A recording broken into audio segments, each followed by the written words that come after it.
Yeah, I like science fiction, but the writing's always just so cold and dry, you know? Hello, BookTube, I'm Jonathan, and today I want to share with you 5 science fiction authors that I think are also beautiful writers. I enjoy reading sci-fi for big ideas, and I enjoy hard sci-fi, but I can also appreciate writers that can build a vivid world and convey their thoughts in a powerful way. This isn't what sci-fi is most well known for, but I think there are quite a few science fiction authors that can successfully do this, including some of the well-known authors including Herbert, Bradbury, Le Guin, and Simmons. But I want to share with you some authors that you might not have read yet and I think you might enjoy. So let's get started with Theodore Sturgeon. Fear is a survival instinct. Fear, in its way, is a comfort, for it means that somewhere hope is alive. Recently, I read More Than Human by Theodore Sturgeon, and I was thoroughly moved by it. This story follows a group of characters, some of which have disabilities, but also supernatural abilities, and it follows their evolution as well as that of humanity's. It uses an ambitious structure in order to tell the story as it moves between perspectives and across time periods. The book is split into 3 parts, and there were moments during each of them where I wasn't quite sure where the story was headed and exactly how all of the elements tied together.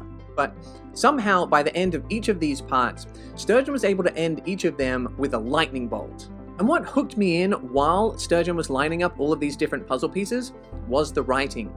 Whether describing the pain of loneliness or the bliss of feeling whole, Sturgeon was able to impart the weight of each of these characters' experiences. If you're looking for big ideas, unique characters, and creative storytelling, then I highly recommend More Than Human.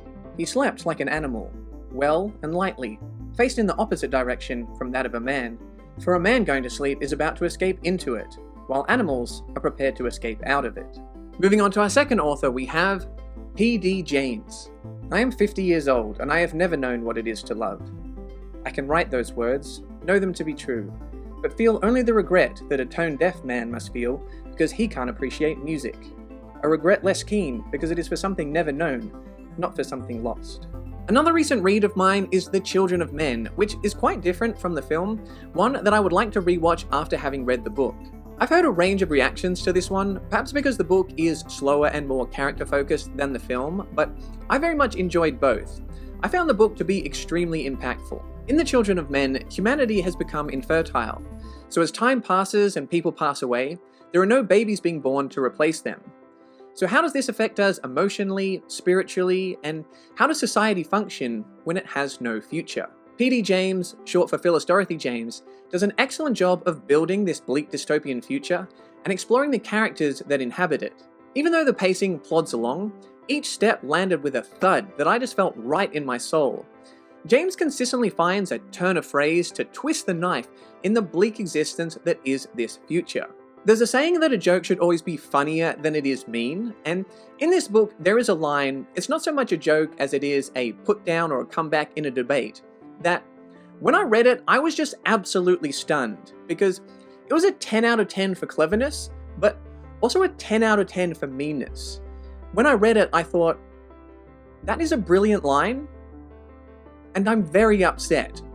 I might have to put it in the comments with a spoiler tag because it was absolutely savage and I kinda need to discuss it.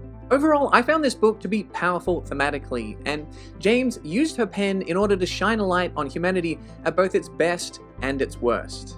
The world is changed not by the self-regarding, but by men and women prepared to make fools of themselves.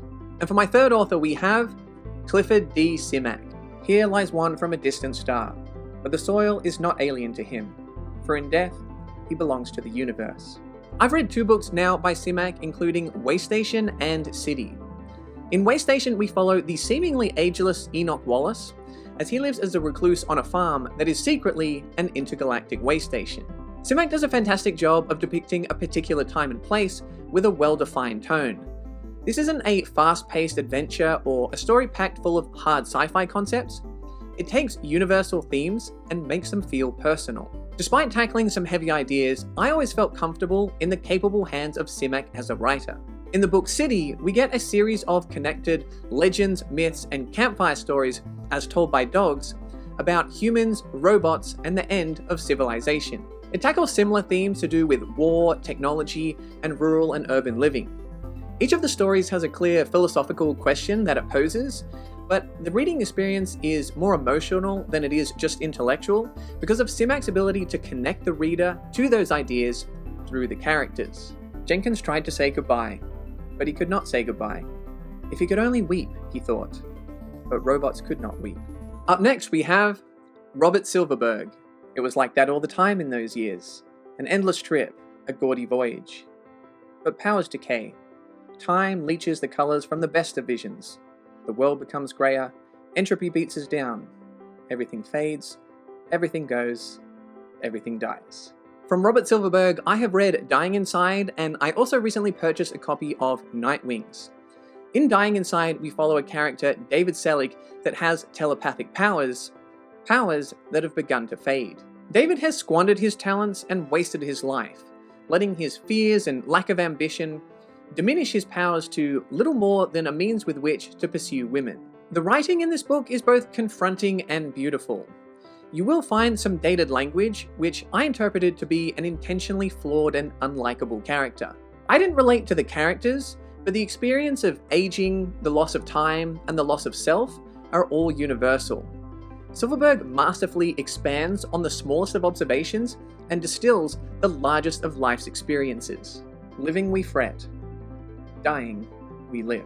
And just quickly, before we get to the last author, if you enjoy this kind of content, would like to join sci-fi discussions, or get to vote on what books get placed on the quantum wheel, then check out the link to my Patreon memberships, where you can become a robot, an android, or cyborg like Nima and a New Eden. And for my fifth and final author we have Christopher Ruocchio. My memory is to the world as a drawing is to the photograph. Imperfect, more perfect. We remember what we must, what we choose to, because it is more beautiful and real than the truth. Sun Eater is my favorite ongoing series. I highly recommend it if you're looking for a sci-fantasy space opera.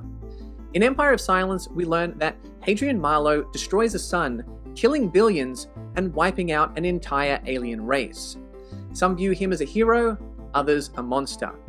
We must follow him as he tells his story so we can make a decision for ourselves. This series checks a lot of space opera boxes for me. It has epic world building, layered characters, and exciting action. But what really stands out for me in the Sun Eater series is the depth of the themes and the quality of the prose. Whether it's the visceral feeling of the sharp blade, the painful loss of close company, or the shock and awe of something outside of human understanding, Ruocchio places us right next to Hadrian as we experience both his victories and his losses, his achievements and his missteps. But the ugliness of the world does not fade, and fear and grief are not made less by time. We are only made stronger. We can only float together on their tides, as otters do, hand in hand. So those are just 5 examples of science fiction authors that I think are poetic writers. Let me know some of your favorites in the comments. I hope you enjoyed this video. If you did, subscribe. It's free. And you can find more sci-fi content over here.